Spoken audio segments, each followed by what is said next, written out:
শরণাগত দিনাতম পরিত্রাণং পরায়ণে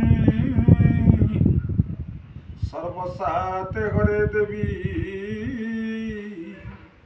মা শারদে দেবী নমস্তুতে। জয় মা শারଳା।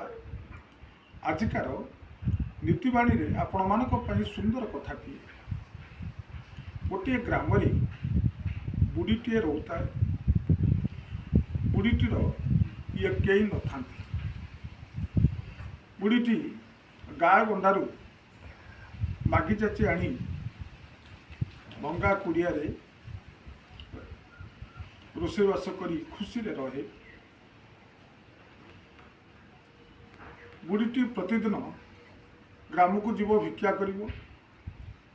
ଯାହା ଦୁଇଟା ମିଳିଲା ବୁଢ଼ୀ ତା ଭଙ୍ଗା ଇଏ କୁଡ଼ିଆ ଘରେ ଫୁଟେଇକି ଖାଏ।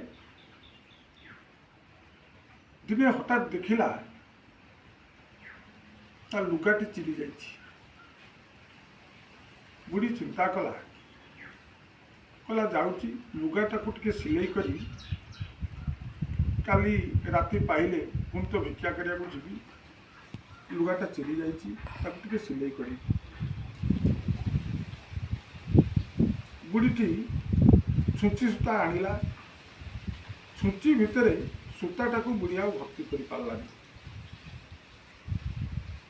ବୁଢ଼ୀ ସେଇଠି ମନେ ମନେ ଚିନ୍ତା କଲା ମୋତେ କାହିଁ ଇଏ ମରଣ ହଉନି କେଜାଣି।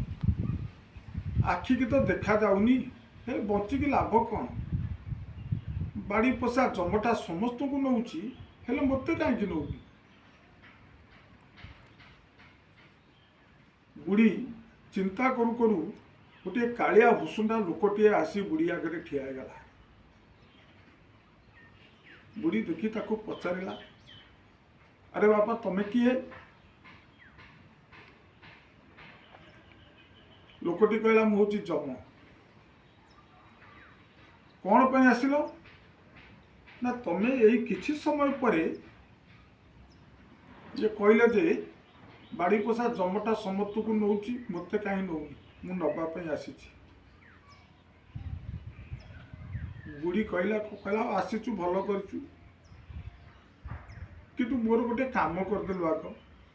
ଯମ କହିଲା, କ'ଣ କାମ?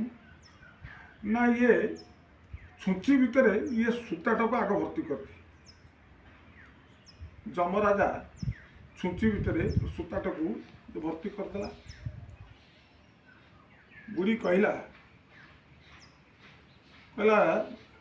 ଯମରାଜା ଆଜି ଗୋଟିଏ ଦିନ ମୋତେ ଟିକେ ସମୟ ଦିଅ, ମୁଁ ଏଇ ଲୁଗା ଗୁଡ଼ାକ ଟିକେ ସିଲେଇ କରିଦିଏ। କାଲି ତମେ ଆସିବ, ମୁଁ ଯିବି। ଆଉ ଆଜି କ'ଣ ନେଇକି ପୁଅ ଆସିଥିଲୁ? ଇଏ ରଥ ନେଇକି ମୋ ପାଇଁ ଆସିଥିଲୁ ତ? ଯମରାଜା କହିଲେ ତୁ ଯେତେବେଳେ ଯିବୁ, ରଥରେ ଯିବୁ କି କାହା ଦେହରେ ଯିବୁ, ବଳେ ଜାଣିପାରିବୁ। ବୁଢ଼ୀ କହିଲା, ଠିକ୍ ଅଛି, ତୋ ଇଚ୍ଛା। ଆଉ ଆଜି ମୁଁ ଟିକେ ଲୁଗା ସିଲେଇ କରିଦିଏ, କାଲି ଆସିବୁ, ମୁଁ ତୋ ସାଙ୍ଗରେ ଯିବି। ଯମରାଜା କହିଲା, ଆଉ ଠିକ୍ କଥା, ଆଜି ଲୁଗା ସିଲେଇ କରିଦିଅ, କାଲି ମୁଁ ଆସିବି, ମୋ ସହିତ ଯିବି। ବୁଢ଼ୀ କହିଲା, ପୁଅ ସତ କହ, ତୁ କାଲି ଆସିବୁ ନା ନାହିଁ ଆଗ କହିବୁ। ଯମରାଜା କହିଲେ ମୁଁ କଥା ଦେଉଛି କାଲି ଆସିବି। ନା ମୋର କାହିଁକି ଇଏ ବିଶ୍ୱାସ ହଉନି। ଯମରାଜା କହିଲେ ମୁଁ ପା କଥା ଦେଲି କାଲି ଆସିବି, ମୁଁ ତୋତେ ସାଙ୍ଗରେ ନେଇକି ଇଏ ଯମପୁରକୁ ଯିବି। ବୁଢ଼ୀ କହିଲା ହେ ଯମରାଜା, ତୋ ପ୍ରତି ମୋର ଅବିଶ୍ୱାସ ଆସୁଛି, ମୋ ମୁଣ୍ଡ ଛୁଇଁକି ସତ କହ। ଯମରାଜା ବୁଢ଼ୀର ମୁଣ୍ଡ ଛୁଇଁକି ସତ କହିଲା କାଲି ମା ମୁଁ ଆସିବି, ତମକୁ ସାଙ୍ଗରେ ନେଇକି ଯିବି। ନା ଶୀଘ୍ର ଆସିବୁ, ଶୀଘ୍ର ଆସିଲେ ଆମେ ସାଙ୍ଗ ହେଇକି ଯିବା।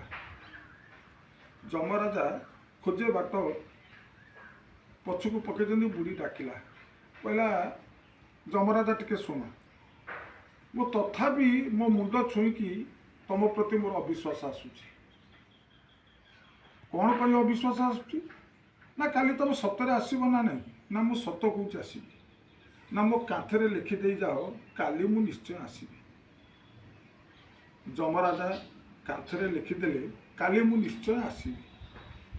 ବୁଢ଼ୀ କହିଲା ପୁଅ ଯା, କିନ୍ତୁ କାଲି ମନ କରି ସକାଳୁ ଆସିବୁ, ଆସିଲେ ସାଙ୍ଗ ହେଇକି ଯିବା। ତା ପରଦିନ ଯମରାଜା ଆସି ଉପସ୍ଥିତ ହୋଇଗଲେ। ବୁଢ଼ୀ ପଚାରିଲା ତମେ କିଏ? ନା ମୁଁ ପ୍ରାୟ ସେ ଯମ। କୁଆଡ଼େ ଆସିଛ? ନା ମୁଁ ତମକୁ ନେବା ପାଇଁ ଆସିଛି। ନା ଏ କାନ୍ଥରେ କ'ଣ ଲେଖା ହେଇଛି ଦେଖିଲ, ତମେ କ'ଣ ଲେଖିଛ? ଯମରାଜା କହିଲେ ମୁଁ ଲେଖିଛି କାଲି ମୁଁ ନିଶ୍ଚୟ ଆସିବି। ନା ଆଜି କାହିଁ ଆଇଛ? କାଲିକି ଆସିବ। ଯମରାଜା କହିଲେ ଠିକ୍ ଅଛି। ତା ପରଦିନ ଯମରାଜା ଆସିଲେ। ବୁଢ଼ୀ କହିଲା କାନ୍ଥରେ କ'ଣ ଲେଖା ହେଇଛି ଏଠି ଦେଖିଲ? ଯମରାଜା କହିଲେ କାଲି ମୁଁ ନିଶ୍ଚୟ ଆସିବି। କହିଲେ ଯା କାଲି ତମେ ଆସିବ, ମୁଁ ଯିବି।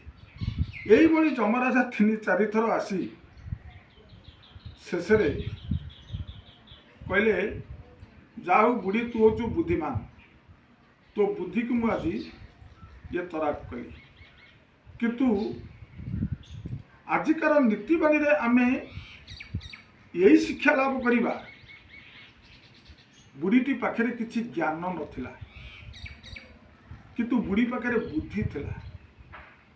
ଆମେ 1000 ପାଠ ପଢ଼ିକି ଯଦି ଆମ ନିକଟରେ ଜ୍ଞାନ 1000 ଥିବ, ଯଦି ବୁଦ୍ଧି ନଥିବ, ତେବେ ସେ ଜ୍ଞାନର କିଛି ମୂଲ୍ୟ ରହିବ।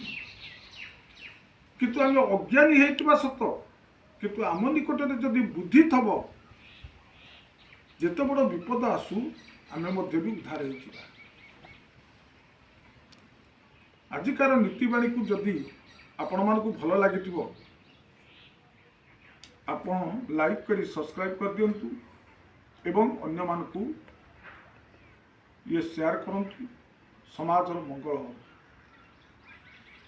ଆଜିକାର ଅନୁଚିନ୍ତା ଐଶ୍ୱନ କୋଣରେ କେତେବେଳେ ଝାଡ଼ୁ ରଖିବେନି, ସେ ଘରୁ ଲକ୍ଷ୍ମୀ ଚାଲିଯାଆନ୍ତି।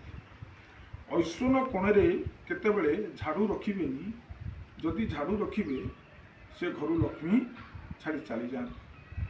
ଏତିକି କହି ମୋର ନୀତିବାଣୀ ଅନୁଚିନ୍ତାକୁ ଶେଷ କରୁଛି। ପ୍ରଣାମ। ଜୟ ଜଗନ୍ନାଥ।